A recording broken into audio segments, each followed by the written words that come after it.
Elena ganaba apenas 50 pesos al día vendiendo tamales para poder alimentar a sus dos hijas, pero aquella mañana, cuando se lanzó al río helado para rescatar a un desconocido que intentaba quitarse la vida, jamás imaginó que estaba salvando a Alejandro Mendoza, el hombre detrás de un emporio valuado en $500 millones. Lo que vino después transformó por completo el destino de todos, de una forma que nadie habría podido prever. Esa madre soltera no solo sacó del agua a un millonario, también lo rescató de sí mismo. Y él, sin darse cuenta, estaba a punto de descubrir que las manos más humildes del barrio podían enseñarle una riqueza que jamás se compra con dinero. Esta es la historia real que conmovió a todo México. El agua gélida del río Bravo cortaba la piel de Elena como si fuesen navajas mientras luchaba contra la corriente.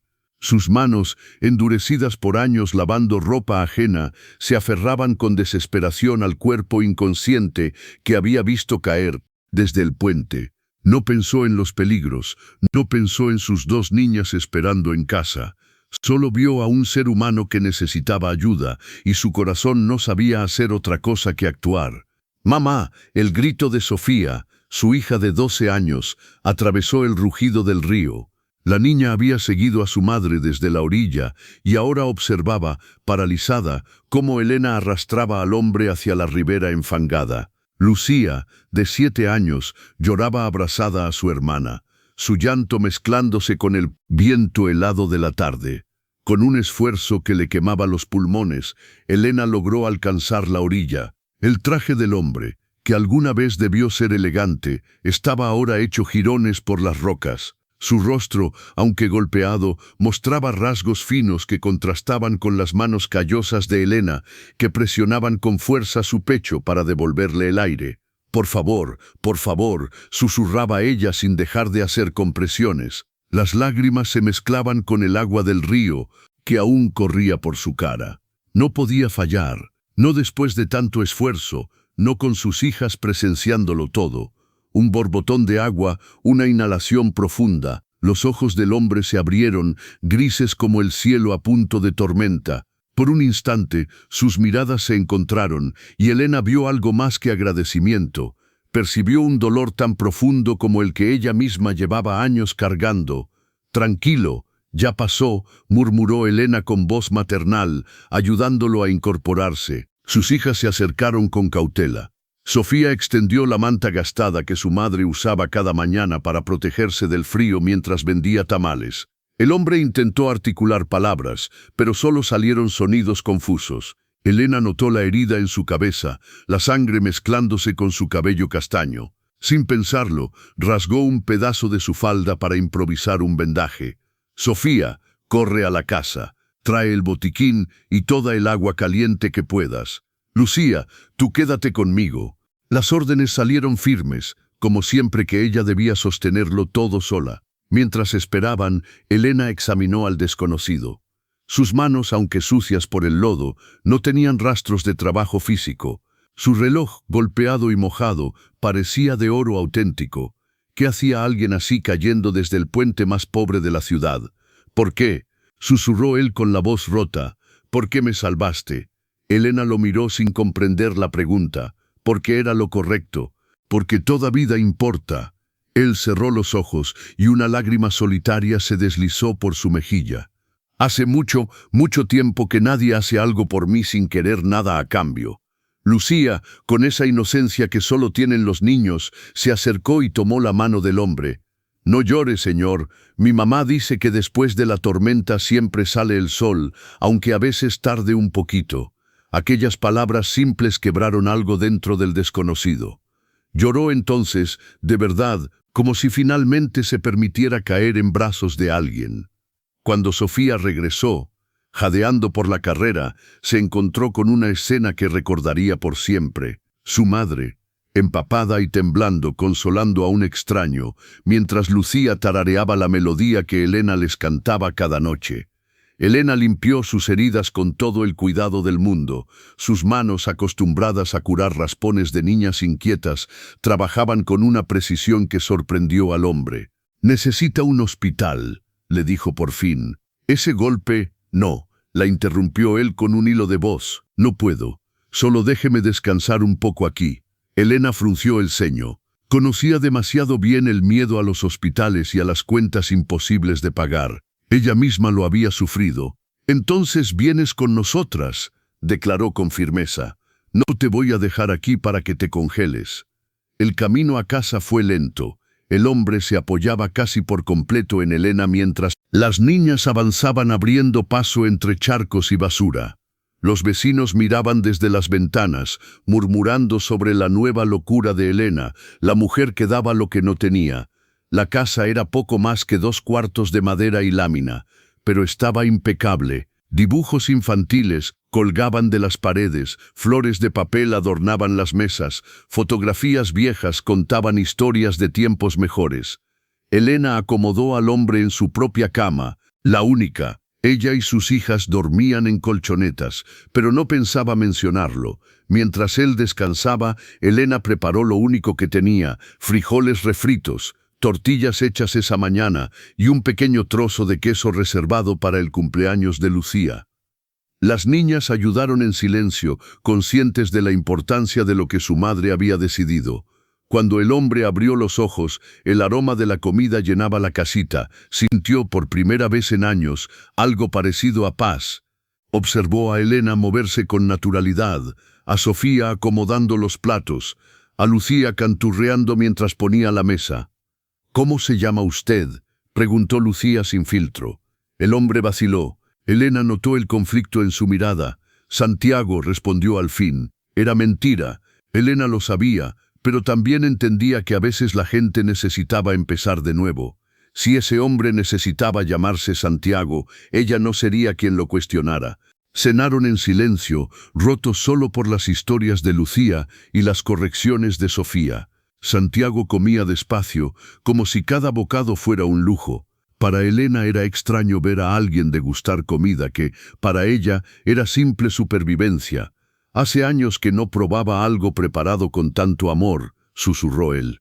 Esa noche, mientras las niñas dormían acurrucadas en el piso, Elena se quedó vigilando el sueño inquieto del hombre. En sus delirios murmuraba nombres, pedía perdón, hablaba de traiciones y pérdidas. ¿Quién era realmente? ¿Y por qué el destino lo había puesto en su camino? A veces los ángeles llegan disfrazados de personas rotas, y en ocasiones son las manos más humildes las que sostienen los corazones más pesados. La mañana llegó tiñendo de oro los techos de lámina del barrio. Santiago despertó confundido, sus ojos tardando en reconocer el espacio humilde que lo rodeaba. No recordaba cuándo había dormido así, sin pastillas, sin alcohol, sin el peso de decisiones imposibles sobre su pecho. Elena, como siempre, ya estaba despierta desde mucho antes de que saliera el sol. A las 4 en punto comenzaba a preparar los tamales que vendería en la esquina. Sus manos moldeaban la masa con un ritmo casi hipnótico, mientras Sofía, aún con los párpados pesados por el sueño, envolvía cada tamal en hojas de maíz. Los sábados ella no iba a la escuela, así que podía ayudar. «Buenos días», murmuró Santiago desde la puerta. Llevaba puesta la ropa que Elena había lavado y remendado durante la noche. Aunque el traje estaba limpio, aún delataba el desastre que el río le había causado. Aún así, cada rasgadura había sido cosida con una precisión casi quirúrgica. «¿Cómo se siente?», preguntó Elena sin apartar la vista de la masa, aunque Santiago captó la preocupación genuina en su tono. «Mucho mejor», respondió él, acercándose a la mesa improvisada. «¿Puedo ayudar?». Sofía soltó una risita. «Usted sabe hacer tamales». Santiago sonrió. Fue la primera sonrisa auténtica que se permitía en meses. «No, pero puedo intentarlo». Durante la hora siguiente, unas manos acostumbradas a firmar contratos millonarios aprendieron a extender masas sobre hojas de maíz. Lucía despertó y se quedó mirando, fascinada, cómo aquel señor elegante luchaba con algo tan sencillo. Cuando su primer tamal se deshizo por completo, la niña estalló en carcajadas. Y para sorpresa de todos, Santiago rió con ella. Elena observaba la escena con sentimientos mezclados. Había dureza en ese hombre, pero también algo roto que resonaba con su propia historia de pérdida y supervivencia. Mi esposo murió hace 3 años, soltó de pronto, rompiendo la ligereza del momento. Un accidente en la construcción, sin seguro, sin indemnización. Solo nos dejó a las 3 y un montón de sueños sin cumplir. Santiago dejó el tamal a medio preparar. Lo siento de verdad. No lo lamente, respondió ella con calma. Aprendimos a seguir adelante. Las niñas heredaron la fortaleza de su padre. Y yo entendí que la dignidad no se pierde por ser pobre, sino cuando uno deja de luchar. Aquellas palabras lo golpearon como un puñetazo. Él, teniendo todo, estuvo a punto de rendirse. Ella, sin nada, seguía de pie. Entonces, unos golpes urgentes en la puerta interrumpieron el momento. Elena frunció el ceño. Nadie la visitaba tan temprano. Al abrir, encontró a don Roberto, el casero, el rostro rojo de su ira acostumbrada. 3 meses, Elena. 3 meses de renta atrasada. Si no me pagas hoy, te me vas a la calle con tus chamacas. Don Roberto, por favor, solo deme una semana más. Hoy venderé tamales, mañana también. Nada de semanas. Hoy, Santiago. Santiago observó cómo Elena conservaba la compostura pese a que sus manos temblaban. Vio a Sofía abrazar con fuerza a Lucía, que ya lloraba en silencio. Y algo dentro de él, algo que creía muerto, despertó bruscamente. ¿Cuánto debe?, preguntó, con voz firme. Don Roberto lo miró con desprecio. ¿Y tú quién se supone que eres? ¿Otro muerto de hambre que Elena recogió? Soy alguien preguntando cuánto es la deuda. 3.000 pesos, con intereses 4.500. Santiago metió la mano en el bolsillo interior del saco, donde había sobrevivido un compartimento impermeable. Sacó un fajo de billetes mojados pero intactos. El silencio fue absoluto. No intervino Elena al instante. No podemos aceptar eso. No es caridad, respondió Santiago contando los billetes. Es un préstamo. Me lo pagará cuando pueda. Pero Elena era orgullosa. Tal vez demasiado. No acepto limosnas de nadie, dijo con voz dura. La habitación se llenó de una tensión que podía cortarse con un cuchillo. Don Roberto miraba el dinero con avidez. Las niñas observaban a su madre con esperanza y temor. Y Santiago veía en Elena un tipo de dignidad que hacía años no encontraba en el mundo al que pertenecía. Entonces trabajaré por ello, declaró Santiago con determinación. Me quedaré a ayudar con el negocio de tamales hasta saldar la deuda. Usted me salvó la vida. Eso debe valer al menos unos meses de renta. Era una salida que conservaba el orgullo de todos. Elena titubeó. Lucía corrió a abrazarla por la cintura. Por favor, mamá, no quiero vivir en la calle. Con un suspiro profundo, Elena asintió. Santiago entregó el dinero a don Roberto, quien desapareció rápido, murmurando algo sobre locos todos. No tenía que hacer eso, dijo Elena cuando quedaron solos. Sí tenía, respondió Santiago. Ayer usted me salvó sin pedirme nada. Hoy apenas estoy empezando a equilibrar esa deuda. El resto del día pasó con una rutina extrañamente reconfortante para él. Ayudó a cargar la enorme olla de tamales hasta la esquina donde Elena vendía. Se quedó bajo el sol inclemente, observándola interactuar con cada cliente, recordando nombres, preguntando por familias, sonriendo con una calidez que él había olvidado que existía. «Doña Elena, ¿y este quién es?», preguntó una vecina chismosa. «Un amigo», respondió ella simplemente, y esa palabra, para Santiago, valió más que cualquiera de sus títulos empresariales. Mientras vendían, Santiago miró el mundo desde una perspectiva que nunca había considerado.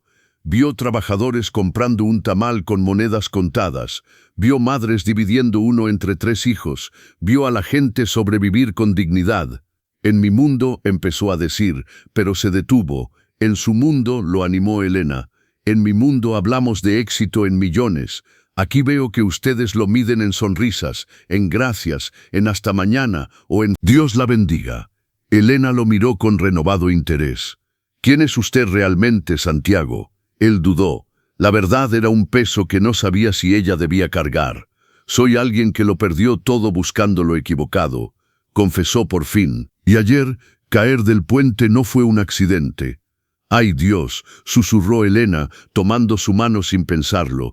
Tenía miles de empleados, socios, supuestos amigos, y aún así estaba completamente solo. Esa tarde, regresando a casa, Lucía tomó la mano de Santiago. «Ya no estás solo», dijo con la certeza transparente de los niños. «Ahora nos tiene a nosotras».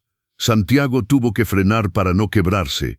Esta familia que no poseía nada, le estaba dando todo: propósito, cariño, humanidad. Esa noche cenaron sopa de frijoles y tortillas. Los tamales no vendidos serían el desayuno. Y Santiago tomó una decisión. Revelaría que su verdadero nombre era Alejandro Mendoza, CEO de Industrias Mendoza, uno de los hombres más ricos de México. Pero por ese día, solo por ese día, quería seguir siendo Santiago, el hombre que aprendía a hacer tamales, el que reía con dos niñas inocentes, el que recordaba lo que se sentía tener un hogar. Mientras las niñas dormían, Elena y Santiago se sentaron afuera, bajo unas estrellas que apenas lograban brillar entre la contaminación. «¿Sabe qué es lo más duro de ser pobre?», preguntó Elena. «No es faltar el dinero, es que el mundo te vuelve invisible. La gente mira a través de ti». Santiago respiró hondo. «¿Y sabe qué es lo más difícil de ser rico? Que todos ven dinero, pero no a ti. También eres invisible, solo de otra forma». Se miraron entonces dos almas invisibles que inexplicablemente se habían encontrado justo en el momento en que más necesitaban ser vistas. Porque los puentes más sólidos no son los que cruzan ríos, sino los que unen corazones separados por mundos opuestos. El domingo no amaneció como cualquier otro. Había un aire extraño, distinto. Santiago no había pegado un ojo en toda la noche, ensayando una y otra vez las palabras que sabía que cambiarían todo. Pero al ver a Elena calentando los tamales que habían quedado del día anterior, a Lucía canturreando mientras barría el pequeño espacio, y a Sofía estudiando con empeño en la mesa coja, las palabras se atoraron en su garganta. «Necesito decirles algo», logró pronunciar finalmente. Ya sentados para desayunar, Elena levantó la mirada al instante.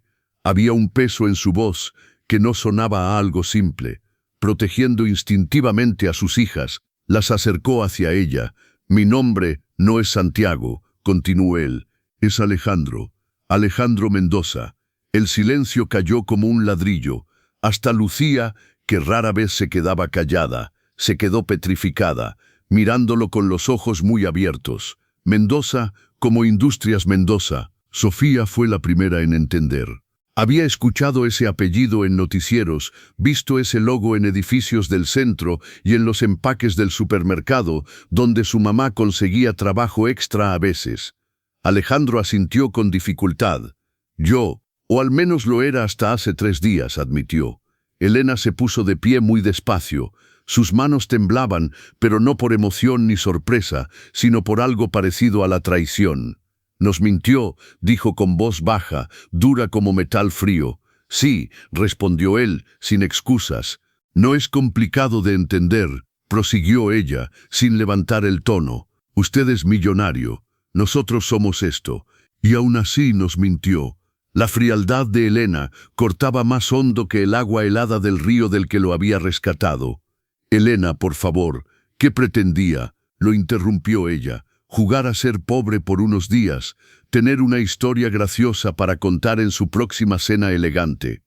Cada palabra era un golpe directo a la herida abierta del hombre. Alejandro vio en sus ojos dolor, sí, pero lo que lo destrozó fue ver la decepción. «Quería morirme», confesó de pronto, la voz quebrándosele. «Hace 3 días subí a ese puente para acabar con todo». Elena parpadeó, sorprendida. «Mi esposa me dejó por mi mejor amigo, mi socio», continuó él. «Se llevaron la mitad de mi empresa. Los falsos amigos desaparecieron. Mi familia solo me buscaba para pedir dinero. Descubrí que mi vida entera era una mentira, que no valía nada sin mi cuenta bancaria». Lucía comenzó a llorar. No comprendía del todo, pero entendía la tristeza. «Salté», dijo Alejandro, llorando ya sin esconderse. «Salté porque pensé que no significaba nada. Y entonces usted me salvó». Se arrodilló frente a Elena, sin importarle el orgullo. «Una mujer que no conocía arriesgó su vida por mí», continuó. Me llevó a su casa, compartió lo poco que tenía, me trató como un ser humano. Por primera vez en años, alguien me vio a mí, no al millonario, no al hombre poderoso, solo a mí. El enojo de Elena vaciló, su compasión natural luchaba por abrirse paso. Fue Sofía quien rompió el silencio. «Mamá siempre dice que el dinero no hace a la persona», murmuró. «La persona hace al dinero». Alejandro le dedicó una sonrisa rota. «Tu mamá es más sabia que todos los expertos que he conocido». «¿Y ahora qué?», preguntó Elena aún tensa. «¿Se va a regresar a su mundo y fingimos que esto nunca pasó?». Alejandro se incorporó lentamente. «No, no hasta que me permitan hacer algo primero». Sacó su teléfono, el que había sobrevivido al río, y marcó. «Licenciado Ruiz, soy yo». «Sí, ya estoy bien. Escuche, necesito varios documentos». «No». Elena trató de detenerlo. Alejandro levantó la mano para que lo dejara continuar. «La casa en calle Esperanza 47 del barrio norte, transfiérala a nombre de Elena Cristina Morales». «Sí, hoy mismo». «No», gritó Elena, arrebatándole el teléfono y colgando. «No queremos su caridad». «No es caridad», respondió él mirándola directo a los ojos. «Es justicia. Esa casa lleva años vacía y ustedes viven hacinadas. Eso es un crimen mío». Intentó recuperar el teléfono, pero Elena lo sostuvo con fuerza. «Si quiere ayudar, no lo haga así», dijo ella. «No nos regale nada». «Entonces, ¿cómo?», preguntó Alejandro sinceramente confundido. Elena lo pensó un momento. «Use su poder para cambiar las cosas, no solo por nosotras, por todas las familias de este barrio. Si quiere agradecer, demuéstrelo así». Alejandro la observó como si estuviera viendo un faro en medio de la tormenta. Durante los siguientes días, él regresó a su vida, pero no como el mismo hombre. En las juntas ya no hablaba de ganancias, sino de responsabilidad. En vez de números veía rostros, historias, necesidad. Y cada decisión la filtraba a través de una voz interna que sonaba como Elena. «¿Esto realmente ayuda a la gente?». Creó empleos para madres solteras con guarderías incluidas, abrió comedores comunitarios, transformó edificios abandonados en centros de apoyo, pero jamás dejó de volver al barrio. Cada sábado estaba allí, ayudando a vender tamales, no como Alejandro Mendoza, sino como Santiago, el hombre que estaba aprendiendo a ser humano. Una tarde Lucía le preguntó: «¿Ya no está triste, verdad, don Santiago?». Alejandro la miró con cariño. «No, pequeña, porque ustedes me enseñaron que lo que vale de una persona no es lo que tiene, sino lo que da». Elena lo oyó en silencio. Había cariño en su mirada, pero también cautela. 6 meses después, Alejandro llegó con noticias. Su exesposa y su exsocio habían perdido todo por malas decisiones. No sintió venganza, sintió... «¿Sabe qué es lo curioso?», le dijo a Elena. «Perdí la mitad de mi fortuna en el divorcio y gasté otra parte en proyectos sociales, y aún así nunca me había sentido tan rico». «Es porque ahora lo es», respondió Elena. «Ahora tiene riqueza de verdad». Esa noche, mientras las niñas dormían, Bernardo reunió valor. «Elena, estos meses han sido los mejores de mi vida. Ustedes se convirtieron en mi familia cuando no valía nada. Sé que venimos de mundos distintos, pero yo...». Elena lo detuvo con suavidad. «Mi esposo solía decir que el amor no entiende de clases sociales, solo reconoce al más que se encuentran». «¿Eso es un sí?», preguntó él esperanzado. «Es un vamos con calma», respondió ella con una sonrisa. «Mis hijas ya lo quieren como un padre. Yo aún necesito tiempo, pero sí hay algo real aquí». 1 año después del rescate, se casaron en el patio del nuevo centro comunitario. Todo el barrio asistió, no por el millonario, Alejandro Mendoza, sino por Santiago y Elena, 2 almas que se habían salvado mutuamente. En su discurso, Alejandro dijo palabras que nadie olvidó. «Hace 1 año salté de un puente creyendo que mi vida no tenía valor. Elena me sacó del agua, sí, pero también salvó mi alma. Me enseñó que los verdaderos imperios no se construyen con dinero, sino con dignidad, amor y servicio». Sofía y Lucía lo abrazaron con sus vestidos blancos y todo el barrio estalló en aplausos. Alejandro Mendoza, sino por Santiago y Elena, 2 almas que se habían salvado mutuamente. En su discurso, Alejandro dijo palabras que nadie olvidó. Hace un año salté de un puente creyendo que mi vida no tenía valor. Elena me sacó del agua, sí, pero también salvó mi alma. Me enseñó que los verdaderos imperios no se construyen con dinero, sino con dignidad, amor y servicio. Sofía y Lucía lo abrazaron con sus vestidos blancos y todo el barrio estalló en aplausos. Ese día no había ricos ni pobres, solo personas celebrando un milagro, que al rescatar a otros nos rescatamos a nosotros mismos.